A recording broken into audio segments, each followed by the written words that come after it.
तो हेलो बच्चों, कैसे हो आप सब। आपका एक बार फिर से स्वागत है मेरे यूट्यूब चैनल बायोनेक्टर्स एजुकेशन फाउंडेशन में। तो इससे पहले की वीडियो में हम डिस्कस कर चुके हैं काफी सारे जेनेटिक्स के टॉपिक के बारे में।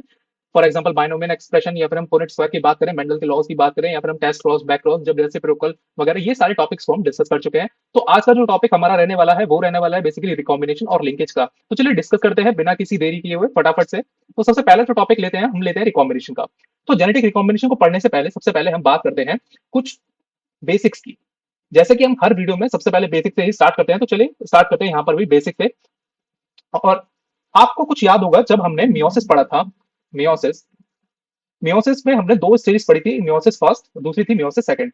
मियोसिस फर्स्ट के अंदर आपने जाना था कि एक स्टेज आती है प्रोफेज। प्रोफेज को सब डिवाइड कर जाता है उसकी सब स्टेजेस में। और उसमें 5 तरीके की सब स्टेजेस थी। सबसे पहली थी लैप्टोटीन, दूसरी थी जाइगोटीन, थर्ड थी पैचिटीन, थर्ड थी डिप्लोटीन, फोर्थ थी डिप्लोटीन, एंड फिफ्थ थी जायकाइनेसिस। इन सभी स्टेजेस में क्रोमोसोम अलग अलग तरीके से फंक्शन करता है। फॉर एग्जांपल जब हम जाइगोटीन की बात करते हैं तब वहां पे साइनेप्सिस फॉर्मेशन होता है। Synapsis synapsis formation. पैचिटीन में क्रॉसिंग ओवर होता है। Crossing over. तो यहां पर जो ये क्रॉसिंग ओवर प्रोसेस है बेटा, ये बेसिकली रिस्पॉन्सिबल होता है। इस क्रॉसिंग ओवर प्रोसेस के अंदर जब हम बात करते हैं कि होता क्या है, क्रॉसिंग ओवर जो एक प्रोसेस है जिसके अंदर जो क्रोमोसोम थे आपके, जो क्रोमोसोम फाइनली एस फेज से बाइवेलेंट क्रोमोसोम होकर के आए थे, इन्हें हम बाइवेलेंट क्रोमोसोम कहते हैं। ये हमने एक पेयर ले लिया। फॉर एग्जांपल के तौर पे मान लिया ये हमारा है second pair of homologous chromosome है। ये दोनों आपस में होमोलोगस क्रोमोसोम है। ये फर्स्ट पेयर है, ये हमारा सेकंड पेयर है। ठीक है, मतलब ये जो पेयर है सिस्टर क्रोमैटिड, ये सेकंड पेयर है। जो आपके 23 पेयर्स ऑफ क्रोमोसोम होते हैं सोमेटिक सेल में, उसमें से ये 22 सेकंड नंबर का पेयर है, मतलब सेकंड क्रोमोसोम का पेयर है। अब इसमें से एक जो आता है, ये आता है कहां से, मेल से। ये होता है फीमेल से, मतलब एक होता है मदर से, या फिर हम एक बात करें फादर से।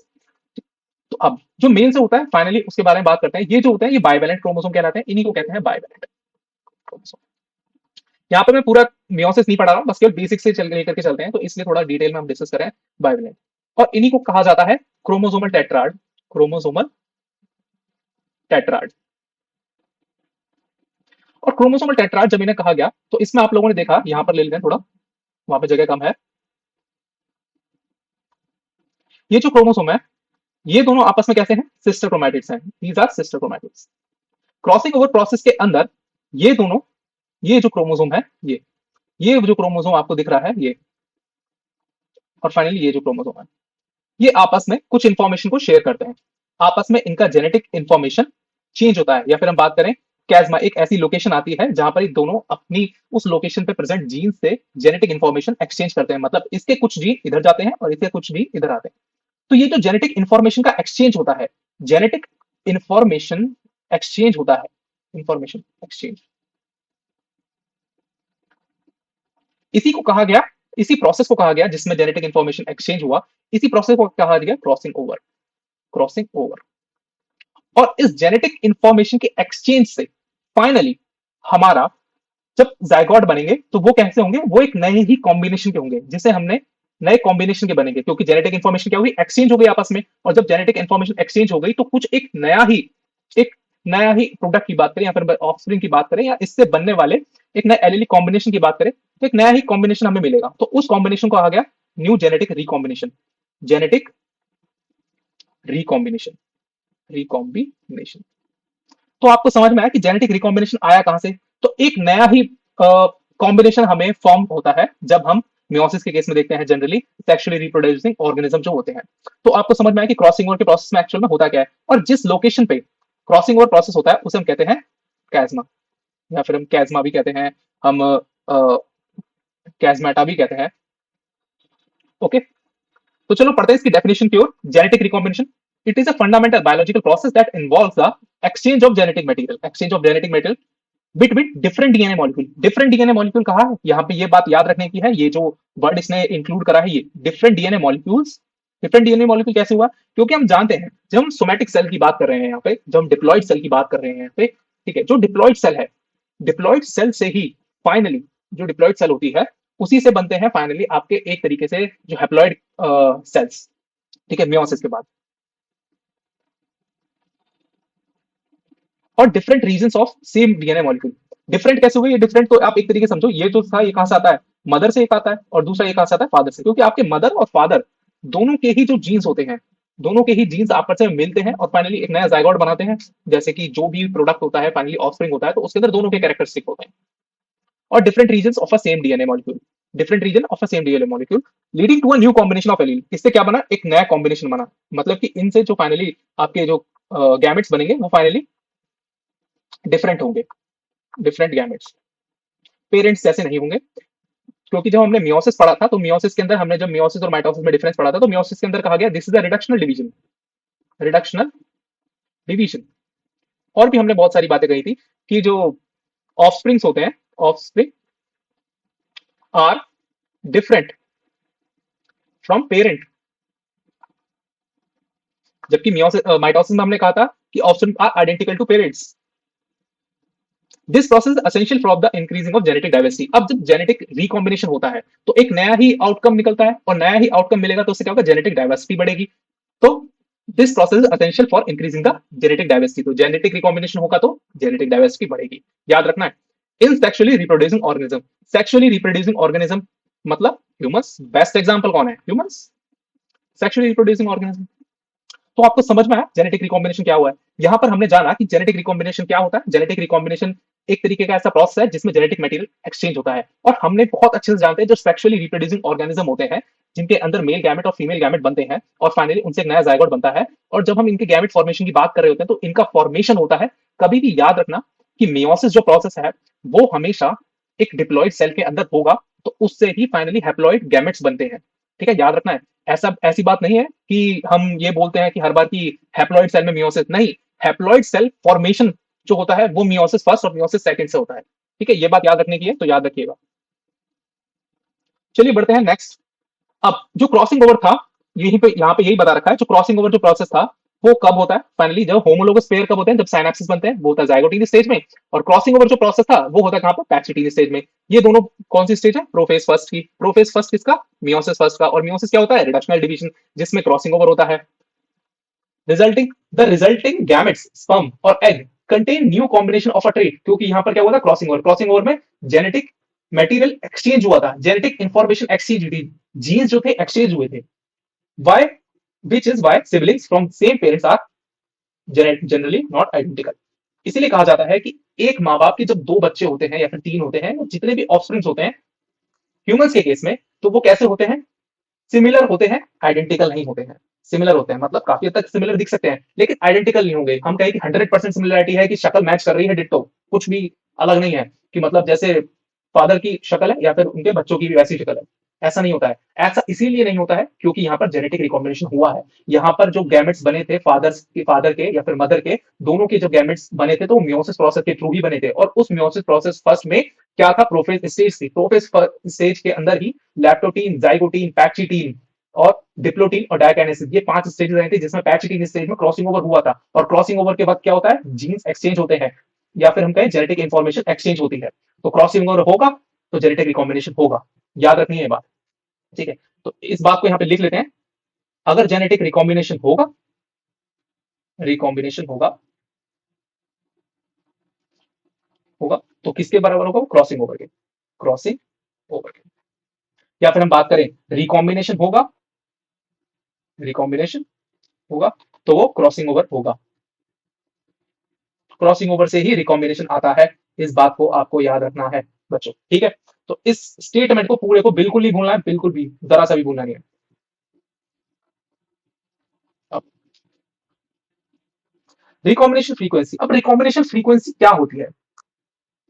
क्या होती है फ्रीक्वेंसी? जब काफी ज्यादा फ्रीक्वेंटली रिकॉम्बिनेशन होने लगते हैं, मतलब कितना, एक तरीके से जब बात करते हैं ना कि कितनी हुई है या फिर कितना हुआ है, कितना जेनेटिक इंफॉर्मेशन एक्सचेंज हुआ है परसेंटेज में, तो परसेंटेज के लिए हम 100 लगाते हैं। और कितना हुआ है जब हम एक प्रोबेबिलिटी की बात करते हैं, जब हम बात करते हैं कि कल बारिश होगी या नहीं होगी, या फिर कितनी होगी, या फिर हुई है नहीं होगी, तो अब हम किससे बात करते हैं? प्रोबेबिलिटी से बात करते हैं। तो जब हम जेनेटिक फ्रीक्वेंसी रिकॉम्बिनेशन फ्रीक्वेंसी निकालते हैं, या फिर हम बात करें आरएफ वैल्यू निकालते हैं, तो हम निकालते हैं उसे कैसे? प्रोबेबिलिटी से। तो आप यहां पर देखो, यहां पर एक फॉर्मूला लिखा हुआ है, number of heterozygous, heterozygous divide by total number of progeny. ये काफी हद तक सिमिलर किससे, प्रोबेबिलिटी से, ठीक है। नंबर ऑफ आउटकम, यही फॉर्मूला होता है, number of outcome divide by total outcome, total outcome, ठीक है। अब अगर हम इसे परसेंटेज में निकालना चाहते हैं तो इसकी 100 से मल्टीप्लाई कर देते हैं और यहां भी 100 से मल्टीप्लाई कर देते हैं। तो सेम टू सेम यही फॉर्मूला है। रिकॉम्बिनेशन फ्रीक्वेंसी एक तरीके से किससे मैच खाती है, हमारी प्रोबेबिलिटी से, ठीक है। तो आपको याद रखना है कि कितना जेनेटिक इंफॉर्मेशन एक्सचेंज हुआ है, कि कितना परसेंट हुआ है। हम परसेंट में बात करते हैं तो कितना परसेंट, 1%, 2%, 3%, 4%, 5%। तो इस तरीके से हम रिकॉम्बिनेशन फ्रीक्वेंसी को कैलकुलेट करते हैं, ठीक है, कि कितना नंबर ऑफ हेट्रोजाइगस। एक एग्जांपल ले लेते हैं, चलो यहाँ पे एक एग्जांपल से बहुत अच्छे से समझते हैं कैसे। एग्जांपल लिया है हमने, हमारे पास हेट्रोजाइगस थे, देखो कैसे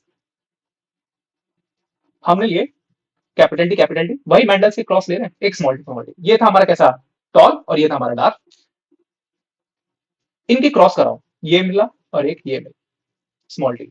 ये मिला और एक ये मिला, कैपिटल टी स्मॉल टी। ये और ये, कैपिटल टी स्मॉल टी, ये और कैपिटल टी स्मॉल टी, ठीक। अब कितना रिकॉम्बिनेशन हुआ है ये कैसे कैलकुलेट करेंगे इस F1 जनरेशन में। ये हमारी कैसी थी, F1 जनरेशन।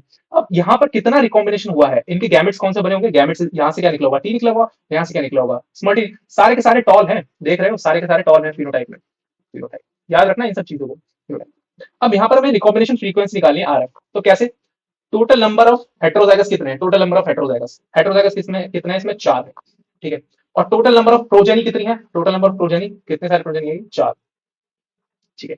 और इसको हम मल्टीप्लाई कर दें 100 से, तो 1%, ओनली कितना, 100, 100 आया आंसर, सॉरी मैंने गलती से 1 बोल दिया, ठीक।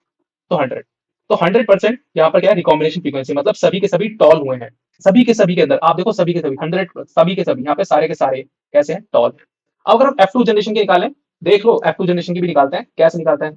F2 जनरेशन में कैसे आए थे हमारे, जब हमने इसकी ही सेल्फिंग करा दी थी स्मॉल टी इसके साथ, तो हमारे कैपिटल टी और capital T small T, capital T small T, और हमारा था स्मॉल टी, क्रॉस गलती से गया, ठीक है। तो अब देखो टोटल नंबर ऑफ प्रोजेनी कितनी है, 4 की, और हेट्रोजाइगस कितने हैं, 2, इनटू में 100, 2 एकम 2, 2 दूनी 4, और फाइनली यहां से कैलकुलेट कर लो, 4 दूनी 8 और 4 पंजे 20, 25%, ठीक है। हमने यहाँ पे देखा कि जो हेट्रोजाइगस की क्या है, एक तरीके से रिकॉम्बिनेशन फ्रीक्वेंसी क्या है यहाँ पे, 4 दूनी 8 और 4 पंजे 20, ठीक है। तो 25%, तो यहाँ पे 25%, 25% मतलब 50% आपके कैसे हैं, फाइनली हेट्रोजाइगस हैं, हेट्रोजाइगस। बाकी के 50% कैसे हैं, होमोजाइगस हैं, होमोजाइगस।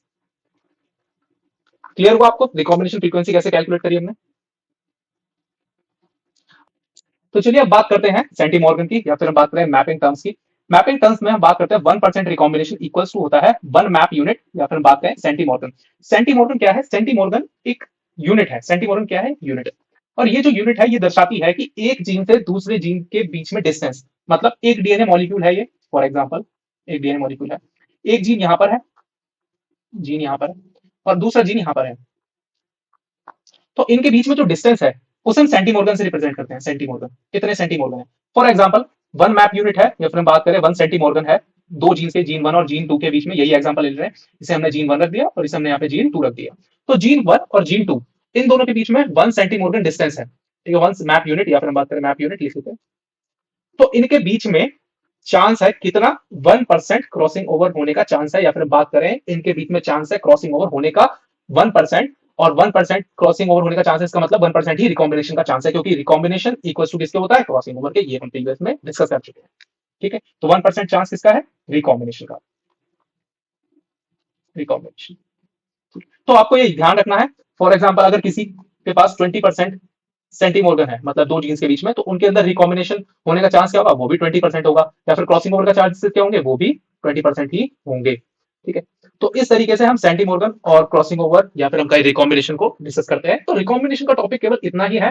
रिकॉम्बिनेशन के बारे में एक बात आपको तटस्थ कर लेनी है, अपने दिमाग में याद रखना है कि रिकॉम्बिनेशन का मतलब किससे है, क्रॉसिंग ओवर से। क्रॉसिंग ओवर हुआ है तो 110% आपका रिकॉम्बिनेशन होगा, और अगर जितना परसेंट रिकॉम्बिनेशन है उतना ही इक्वल होगा सेंटीमॉर्गन के। फॉर एग्जांपल अगर दो जीन के बीच में क्रॉसिंग ओवर होने के चांसेस कितने हैं, 2% है, तो उनके बीच में 2 मैप यूनिट डिस्टेंस भी होगी, ठीक है। इस बात को याद रखना है, डिस्टेंस, ठीक है। अब इसी डिस्टेंस से रिलेटेड ही एक और कंसेप्ट आता है लिंकेज का, इसी डिस्टेंस से रिलेटेड, ठीक है। चलो सर डिस्कस करते हैं फटाफट।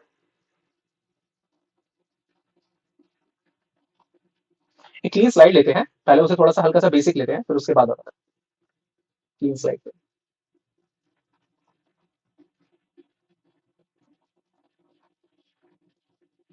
देखो लिंकेज क्या है? लिंकेज, ये जो हम टॉपिक अब डिस्कस करने वाले हैं डिस्टेंस से रिलेटेड है, जीन के बीच में डिस्टेंस।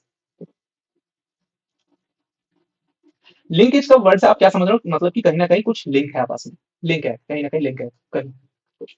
अब जेनेटिक्स पढ़ रहे हैं तो भैया जीन के बीच में लिंक होगा। अब लिंक कैसे होता है, ये दोनों जीन आपस में लिंक कैसे होते हैं? जो हमारा डीएनए होता है ना, डीएनए होता है, उसके बीच में कुछ ऐसे रीजन होते हैं, या फिर हम बात करें कुछ जीन्स होते हैं, जीन्स होते हैं। ये एक दूसरा जीन है, जीन टू, और ये है जीन वन, और ये हमारा क्या है? डीएनए। ये डीएनए है, इसके ऊपर एक जीन है और दूसरा जीन टू। इन दोनों जीन के बीच में जितनी ज्यादा डिस्टेंस होगी, जितनी ज्यादा डिस्टेंस होगी, ठीक है, ज्यादा डिस्टेंस होगी मतलब डिस्टेंस मोर डिस्टेंस होगी मतलब मोर सेंटीमोर्गन होगा, मोर सेंटीमोर्गन होगा, सेंटीमोर्गन। फॉर एग्जाम्पल लेट सपोज हम यहां पर ले रहे हैं 50%, 50% सपोज 50 सेंटीमोर्गन है, ठीक है, 50 सेंटीमोर्गन की बात करिए, 50% सेंटीमोर्गन, तो उतना ही क्या होगा, चांसेस कितने होंगे ज्यादा रिकॉम्बिनेशन के? 50% यहां पर रिकॉम्बिनेशन होगा, रिकॉम्बिनेशन होगा, और उतने ही ज्यादा चांसेस कितने होंगे? 50% क्रॉसिंग ओवर के होने के, क्रॉसिंग ओवर। तो आपको एक बात समझ में आई कि जीन्स जितने ज्यादा दूर हैं उतने ही ज्यादा चांसेस हैं जीन मिक्सिंग के, या फिर जेनेटिक मेटेरियल एक्सचेंज होने के, या फिर हम बात करें जेनेटिक रिकॉम्बिनेशन होने के, या फिर हम कहें जीन क्रॉसिंग ओवर होने के, ठीक है। तो जीन के बीच में डिस्टेंस, अगर जीन के बीच में डिस्टेंस कम है, लेस डिस्टेंस है, लेस डिस्टेंस, तो उतने ही कम चांसेस हैं, बहुत ही लो चांसेस रहेंगे, चांसेस होंगे बट बहुत ही लो होंगे, ठीक है। चांसेस होते हैं और बहुत ही कम होते हैं, ठीक है, किसके? लो चांसेस होंगे, लो चांस ऑफ रिकॉम्बिनेशन के, combination। इसी को दूसरी लैंग्वेज में कहा गया, जब जीन्स के बीच में डिस्टेंस कम हुई और कम हुई और बहुत ही लो चांस रह गए क्रॉसिंग ओवर के, अप्रोक्सीमेटली यहां पर डिस्टेंस बहुत कम होती गई, तो उसे कहा गया लिंक्ड जीन। वो दो जीन आपस में कैसे हैं? लिंक्ड जीन्स हैं। तो यहीं से आया कंसेप्ट लिंक्ड जीन का, ठीक है। तो याद रखना है आपको, लिंकेज एक तरीके से इनवर्सली है, किसके? डिस्टेंस के, डिस्टेंस के। अगर डिस्टेंस ज्यादा है तो लिंकेज बहुत कम, और अगर डिस्टेंस कम है तो लिंकेज बहुत ज्यादा है, याद रखना है। तो लिंकेज के एक टॉपिक हम अब पढ़ने जा रहे हैं, तो आपको समझ में आया होगा कि जीन अगर लिंक्ड है आपस में तो उनके बीच में डिस्टेंस बहुत कम है, अगर दोनों जीन लिंक्ड नहीं है तो इसका मतलब उनके बीच में डिस्टेंस काफी ज्यादा है। चलो पढ़ते हैं फटाफट। Linkage, so linkage is a phenomenon where two or more genes located on a same chromosome, ठीक है, tends to be inherited together as a several generation। मतलब कि जब उनके बीच में डिस्टेंस कम है तो उनके अंदर क्या है? रिकॉम्बिनेशन के चांसेस बहुत कम है, ये भी हमने डिस्कस करा। और जब रिकॉम्बिनेशन के चांसेस बहुत कम है तो जब वो आपस में लिंक्ड टुगेदर है तो आपस में एक साथ ही तो इनहेरिट होंगे, क्योंकि उनके बीच में डिस्टेंस कम है, तो वही जीन कहलाते हैं linked gene. The physical association of a gene on a chromosome causing them to be passed down as a unit। मतलब वो जब पास ऑन होंगे वन जनरेशन से नेक्स्ट जनरेशन में, तो वो एक साथ ही ट्रांसफर होंगे, अलग अलग ट्रांसफर नहीं होंगे। Gene exhibit this called linked gene. ऐसे ही जीन्स को कहा जाता है जो ट्रांसफर होते हैं, जो इनहेरिट होते हैं वन जनरेशन से अनदर जनरेशन, एक साथ as a unit, same unit, तो उन्हें हम कहते हैं लिंक्ड जीन। अब आपने जब मेंडल का थर्ड लॉ पढ़ा था, तो मेंडल के लॉ में लिखा हुआ था, मेंडल के थर्ड लॉ में लिखा हुआ था एक बात, the gene are independently assorted, two different genes are independently assorted during the gamete formation, assorted during gamete formation,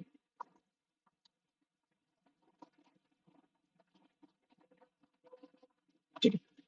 gamete formation के वक्त जो टू डिफरेंट जीन्स होते हैं, दो अलग अलग जीन्स होते हैं, तो वो इंडिपेंडेंटली असॉर्ट होते हैं। लेकिन लिंक जीन के केस में क्या है, ये दोनों जीनों के बीच में डिस्टेंस बहुत कम है और ये आपस में लिंक्ड हो चुके हैं, क्योंकि इनके बीच में डिस्टेंस बहुत कम है, इसलिए एक साथ इनहेरिट हो रहे हैं। तो यहां पर हम सोच पा रहे हैं, इस इतनी हमारे हमारे अंदर इतनी बुद्धि है कि हम सोच सकते हैं कि जब दो जीन आपस में लिंक्ड हो चुके हैं, उनके बीच में डिस्टेंस कम हो चुकी है, तो यहाँ पर मेंडल्स का लॉ फॉलो नहीं होगा, बिल्कुल भी फॉलो नहीं होगा। तो ये एक तरीका क्या है, एक्सेप्शन है, exception, exception to the Mendel law of independent assortment. ये एक एक्सेप्शन है मेंडल लॉ के लिए। कौन सा, लिंक जीन का।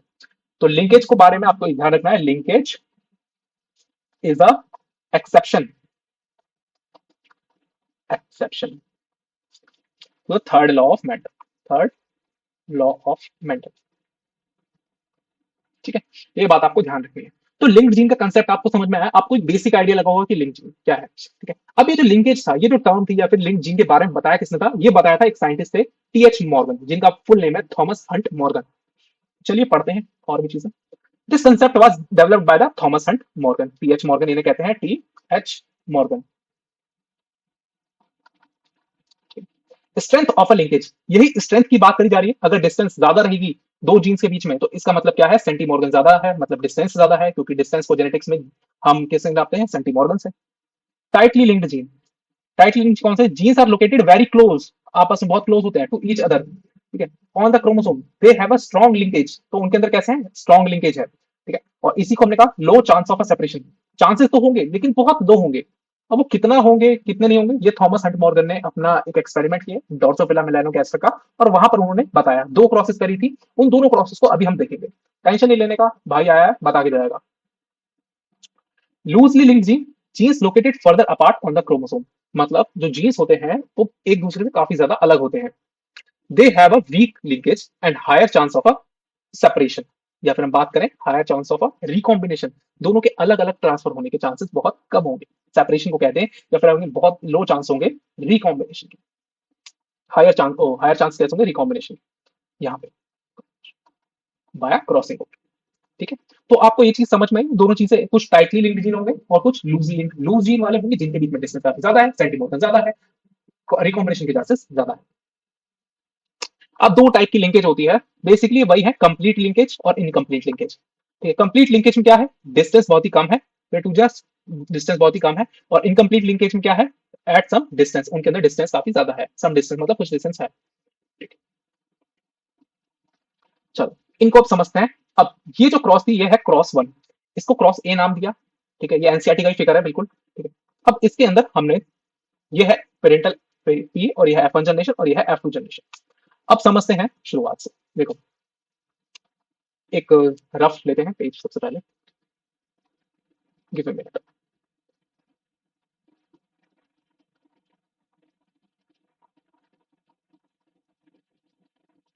चलो, अब टीएच मॉर्गन जो थे, उन्होंने एक एक्सपेरिमेंट करा डॉर्सोफिला मेलानोगास्टर का, डॉर्सोफिला मेलानोगास्टर का, मेलानोगास्टर। तो उन्होंने इस एक्सपेरिमेंट में देखा, उन्होंने तीन जीन को टारगेट किया, उसमें से कुछ डोमिनेंट थे और कुछ उसमें रिसेसिव थे। ठीक है, अब डोमिनेंट कौन से थे और रिसेसिव कौन से थे उनको देखते हैं। एक उन्होंने जीन लिया बॉडी कलर का, जिसको उन्होंने वाई नाम दिया। ठीक है, और उसके ऊपर रखा पॉजिटिव, जितने भी पॉजिटिव रहेंगे यहाँ पे डोमिनेंट रहेंगे, और जितने भी नेगेटिव रहेंगे उनके ऊपर कोई पॉजिटिव या नेगेटिव साइन नहीं होगा, बॉडी कलर का। और दूसरा था आई कलर का, जिसको उन्होंने डब्ल्यू नाम दिया। ठीक है, और यहाँ पे पॉजिटिव क्योंकि डोमिनेंट है, और यहाँ पे नो। और तीसरा जो जीन था उन्होंने ला विंग्स का, विंग की शेप का, कि उनकी विंग की शेप कैसी है, मिनिएचर है या फिर नॉर्मल है। ठीक। और उस जीन को उन्होंने नाम दिया एम, एम पॉजिटिव और एम नॉर्मल। ठीक है, आपको ये चीजें याद रखनी है, ये आपको याद रखना है कौन सा डोमिनेंट है और कौन सा रिसेसिव है। अब इनके जो कैरेक्टरिस्टिक्स है, इनको जो फिनोटिपिक कैरेक्टर है, वो हम वही समझेंगे जब हम आगे टेबल्स को देखेंगे।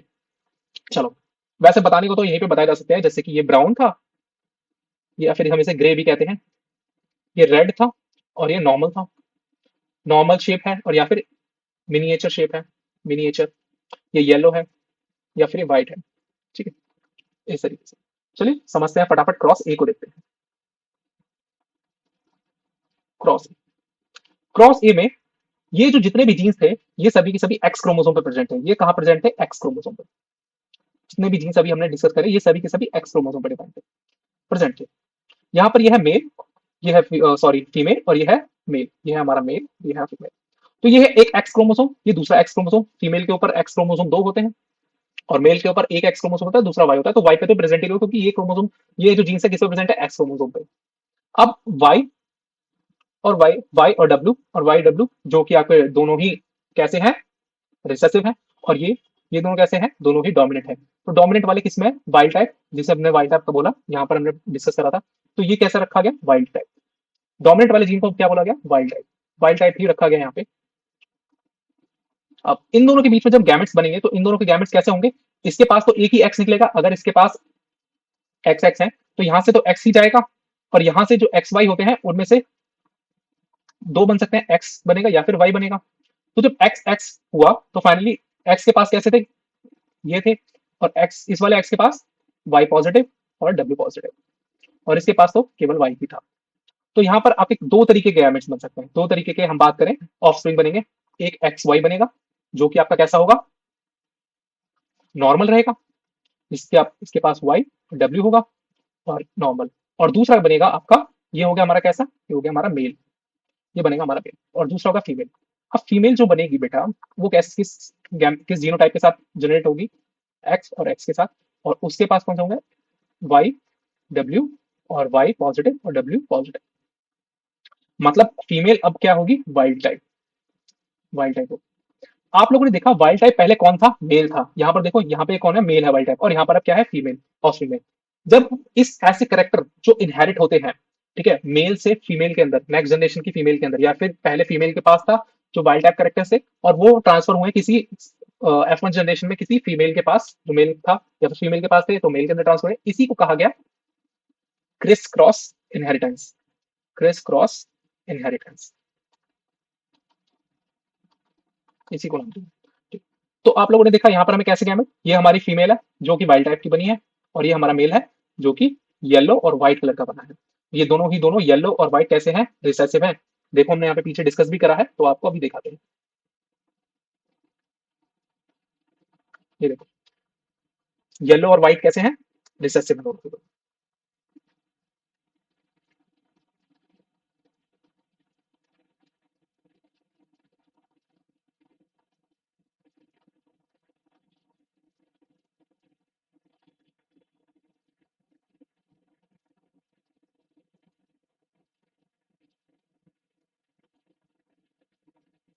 ये ठीक है। अब हमारे पास ये है हमारा मेल और ये है हमारा फीमेल। अब इनके हमें गैमेट्स क्रिएट करने हैं। गैमेट्स कैसे क्रिएट होंगे समझते हैं, ठीक है, चलिए। अब गैमेट्स क्रिएट किससे होते हैं, हम देखते हैं कि गैमेट्स कैसे बनते हैं। गैमेट्स बनते हैं हमारा एक तरीके से मियोसिस से। मियोसिस फर्स्ट होता है और मियोसिस सेकंड होता है, हम जानते हैं। मियोसिस फर्स्ट के प्रोफेज फेज में, अभी हमने जब रिकॉम्बिनेशन डिस्कस करा था, उसमें क्या था, क्रॉसिंग ओवर हुआ था, हमने देखा था। क्रॉसिंग ओवर कहाँ हुआ था, पैचिटीन स्टेज में हुआ था, कहाँ पे, प्रोफेज फर्स्ट के अंदर हुआ था, ठीक है। वहां पे क्रॉसिंग ओवर हुआ है, तो इसका मतलब क्या है कि वहां पे रिकॉम्बिनेशन होगा ही होगा, रिकॉम्बिनेशन होगा, ठीक है। अब देखते हैं यहाँ पे।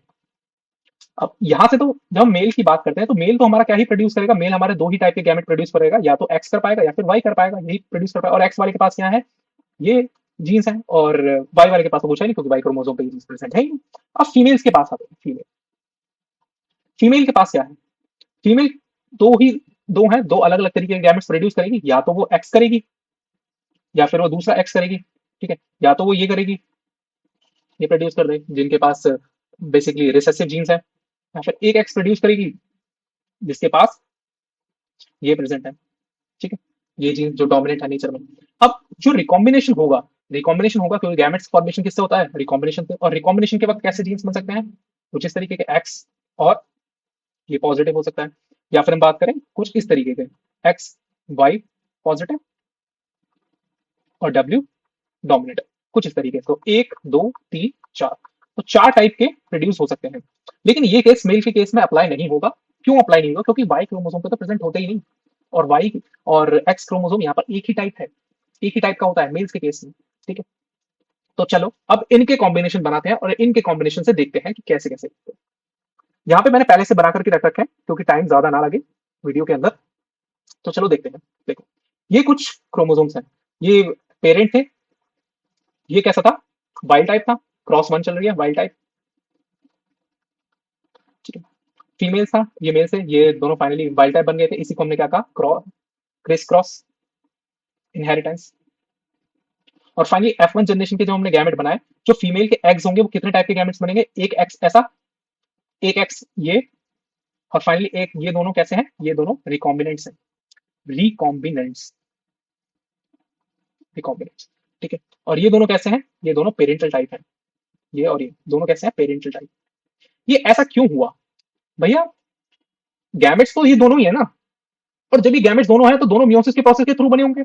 यहाँ पे ना एक ट्विस्ट है, यहाँ पे जो ये ट्विस्ट है ना, इस ट्विस्ट को नाम देते हैं, इस ट्विस्ट का नाम होता है सिंगल क्रॉसओवर, सिंगल क्रॉसओवर, ठीक है, सिंगल क्रॉसओवर।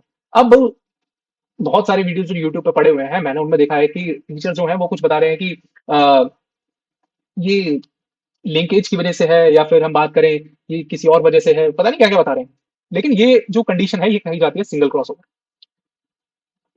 इस सिंगल क्रॉसओवर में आप लोगों को याद था क्रोमोसोमल टेट्राड बने थे, ये क्रोमोसोमल टेट्राड, ठीक है, 1 2 3 4 क्रोमोसोमल टेट्राड। इसमें जो ये नियर बाय होते हैं ना, ये अपनी जेनेटिक इंफॉर्मेशन को कुछ इस तरीके से एक्सचेंज कर लेते हैं।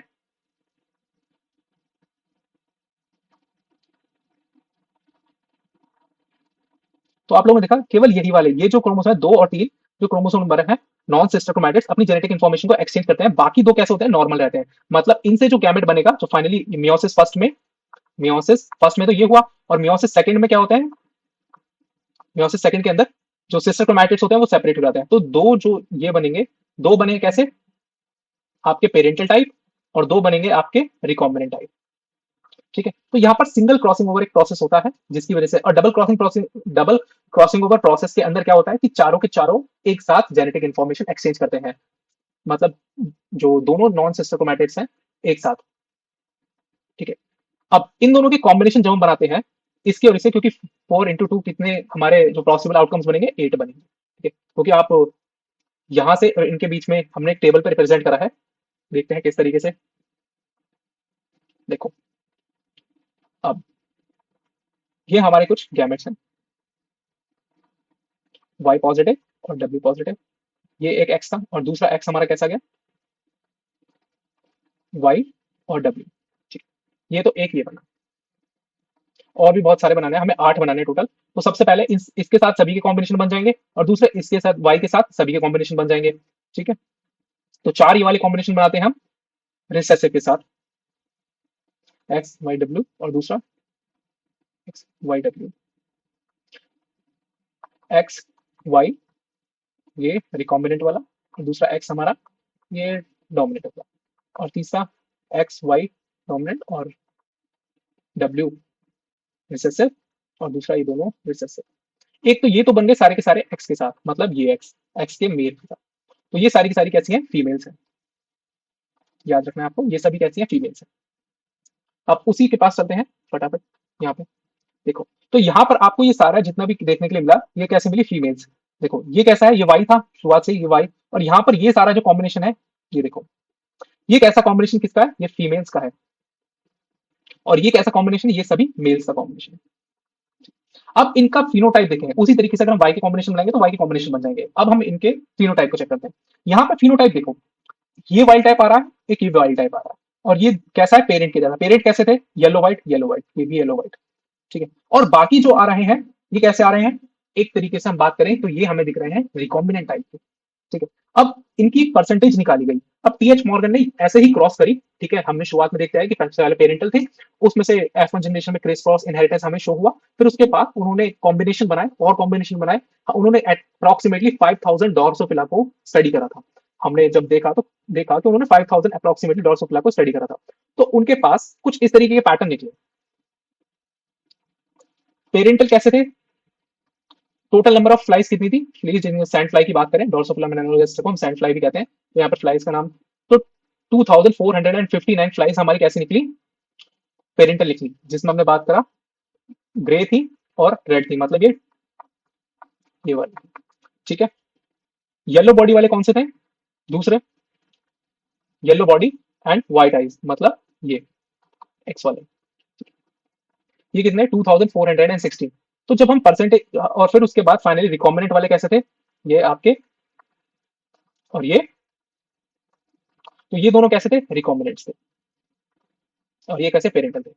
इनको जो हम कैलकुलेट करे थे 4951, ये हमारे टोटल थे। अब इनको परसेंटेज में अगर आप कैलकुलेट करोगे तो वही आपका रिकॉम्बिनेशन फ्रीक्वेंसी के टर्म्स में, अगर आप नंबर ऑफ हेटेरोजाइगस को कैलकुलेट करना चाहो तो यहाँ पर हम कैसे कैलकुलेट करेंगे, 41 प्लस 35 डिवाइड बाय 4951, और इसको परसेंट से मल्टीप्लाई कर देना, तो फाइनली आपको निकल करके आ जाएगा कितने परसेंट रिकॉम्बिनेशन थे। अप्रोक्सीमेटली 1.53% निकल करके आएगा, मैंने पहले कैलकुलेट कर रखा है, इससे बता रहा हूँ। और अप्रोक्सीमेटली 1.3% हमारा यहाँ पर रिकॉम्बिनेशन सीन हुआ था। ठीक है, तो अब देखो टोटल यहां पर क्रॉस में कैसे लिखा हुआ है, कितना परसेंट दिखा है, रिकॉम्बिनेशन 1.3%, और पेरेंटल टाइप कितना दिखा है, 98.7%। रिकॉम्बिनेशन कितना है, बहुत कम। ये कंडीशन याद करो कहां पड़ी थी, लिंकेज के लिंक जीन में, जब रिकॉम्बिनेशन के चांस बहुत कम है। तो और पेरेंटल टाइप हमें मिल रहा है कितना, पेरेंट के जैसे 98.7%। रिकॉम्बिनेटरी के चांस कहां थे, जहां पर जीन आपस में लिंक्ड थे, जहां पे क्रॉसिंग ओवर नहीं हो रहा था। तो ये आपको समझ में आया। तो ये वाला जो केस है, जो केस क्रॉस वन है, तो ये है बेटा कंप्लीट लिंकेज का, कंप्लीट लिंकेज का। और यही दूसरा केस जब हम देखते हैं, तो मैं उसको केस को पूरा समझा नहीं रहा हूं, अगर किसी को समझ में ना आए तो प्लीज एक बार आकर के कमेंट सेक्शन में, या फिर आप मुझे मेल भी कर सकते हैं, तो मेल आईडी मैं आपको प्रोवाइड कर दूंगा। तो मेल आईडी ये है कुछ मेरी, आप प्लीज मुझे मेल कर सकते हैं, ये मेल आईडी है मेरी। ठीक है, तो आप प्लीज आपको मेल कर सकते हैं अगर आपको क्रॉस दिएगा समझ। ये है बेटा केस इसका, इनकम्प्लीट लिंकेज का, इनकम्प्लीट लिंकेज का। आप देखते ही बता दोगे इनकम्प्लीट लिंकेज, क्योंकि यहाँ पे जीन के अंदर डिस्टेंस देखो कितनी ज्यादा है, और वहां पर जीन की डिस्टेंस बहुत कम है। ठीक है, और यहाँ पर इन्होंने एक जीन लिया है, कौन सा, ये है विंग की शेप का। इसकी विंग की शेप कैसी है, नॉर्मल है या फिर मिनिएचर टाइप है। तो आपको समझ में आया। तो एक बार इसका हम फिर से एक बार रिकैप ले लेते हैं क्रॉस वन का, शुरुआत से। देखो, थॉमस हंट मॉर्गन जो साइंटिस्ट है, उन्होंने डोर्सोफिला मेलानोगैस्टर के ऊपर अपना एक्सपेरिमेंट कंडक्ट करा, और उन्होंने बताया कि लिंकेज के दो टाइप थे, एक कंप्लीट लिंकेज और दूसरा इनकम्प्लीट लिंकेज। एक था कंप्लीट और दूसरा इनकम्प्लीट। अब उन्होंने एक डोर्सोफिला मेलानोगैस्टर ली, उसमें एक मेल डोर्सोफिला ली, एक फीमेल डोर्सोफिला ली। मेल डोर्सोफिला और फीमेल डोर्सोफिला में, उसमें सबसे पहले जो मेल डोर्सोफिला था जिनके अंदर एक्स वाई क्रोमोसोम थे, और दूसरी फीमेल डोर्सोफिला जिनके अंदर एक्स एक्स क्रोमोसोम थे। मेल को रखा उन्होंने वाइल्ड टाइप। वाइल्ड टाइप का मतलब कि उनके अंदर ब्राउन या फिर ग्रे बॉडी कलर होगा, रेड आई होगी। ठीक है, और उनके अंदर तीसरा जो उन्होंने लिया था, जो जीन जो विंग की शेप था उनकी नॉर्मल होगी। ठीक है, अब मेल, मेल के अंदर यहाँ पर एक्स और वाई होते हैं, और एक्स पे कौन से प्रेजेंट है, ये दोनों के दोनों रिसेसिव टाइप। अब इनके बीच में जब हमने क्रॉस कराई तो फाइनली हमें कौन से गैमेट्स मिले, यहाँ से एक्स ही मिलेगा और यहाँ से एक्स और वाई दो टाइप के मिलेंगे। जब इन दोनों का मीटिंग हुई तो फाइनली हमारे बने किस टाइप के, ये बने, ये हमारे। और जब इनके और इनके बीच में मीटिंग हुई और फाइनली हमारे कौन से बने, ये बने एक्स और वाई, ये मेल बना। तो देखा आपने कि कैसे मेल के जो डोमिनेट कैरेक्टर थे वो फाइनली ट्रांसफर कहाँ हुए, फीमेल के अंदर। इस तरीके का जो कैरेक्टर ट्रांसफर होता है एक जनरेशन से दूसरे जनरेशन में, एक जनरेशन के मेल से दूसरे जनरेशन के फीमेल में, तो इसी को कहा गया क्रिस क्रॉस इनहेरिटेंस। अब F1 जनरेशन के जो गैमेट थे, एक तो ये गैमेट मेल और ये दूसरी फीमेल, इन गैमेट्स के जब हमने मियोसिस के बारे में पढ़ा था, इनके गैमेट्स हमने बनाए। इनके गैमेट्स हमने किस तरीके से बनाए, हमने मियोसिस प्रोसेस के थ्रू बनाए। मियोसिस के प्रोसेस में क्या होता है कि सबसे पहले हमने इनके दोनों गैमेट्स देखे कि किस तरीके से, एक तो ये बन सकता है, एक ये बन सकता है, बन सकता है। ठीक है, क्योंकि इनके पास जीन्स है। अब किस तरीके से बनते हैं, क्योंकि मियोसिस प्रोसेस के थ्रू बनते हैं। मियोसिस फर्स्ट में क्या होता है, क्रॉसिंग ओवर होता है। क्रॉसिंग ओवर के वक्त क्या होता है कि जेनेटिक इन्फॉर्मेशन एक्सचेंज होती है। तो जेनेटिक इन्फॉर्मेशन एक्सचेंज हुई, लेकिन दो ही नॉन सिस्टर क्रोमैटिड्स के बीच में जेनेटिक इन्फॉर्मेशन एक्सचेंज हुई।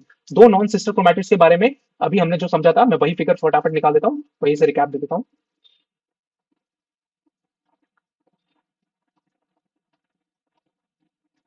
ये जो दो नॉन सिस्टर क्रोमैटिड्स थे बेटा, ये ये एक दो तीन चार, ये दोनों आपस में कैसे हैं, दो नॉन सिस्टर क्रोमैटिड है। इन्हीं को हमने कहा था नॉन सिस्टर क्रोमैटिड्स। ये दोनों आपस में केवल यही दो आपस में एक्सचेंज करते हैं, जिसकी वजह से ये वाला साइड जो होता है ये नॉर्मल रह जाता है पेरेंटल टाइप का, और ये वाला साइड कौन सा रहता है, पेरेंटल टाइप का नॉर्मल। और बाकी ये जो दोनों के बीच के होते हैं ये दोनों रिकॉम्बिनेंट बन जाते हैं। इसी प्रोसेस को कहा गया सिंगल क्रॉसिंग ओवर। इसी तरीका अपोजिट होता है double crossing over. Double crossing over के केस में क्या होता है कि दोनों के दोनों नॉन सिस्टर क्रोमैटिड्स आपस में क्रोमोसोम जेनेटिक इंफॉर्मेशन को एक्सचेंज करते हैं। ठीक है, तो उसी वजह से हमारे बने चार गैमेट्स।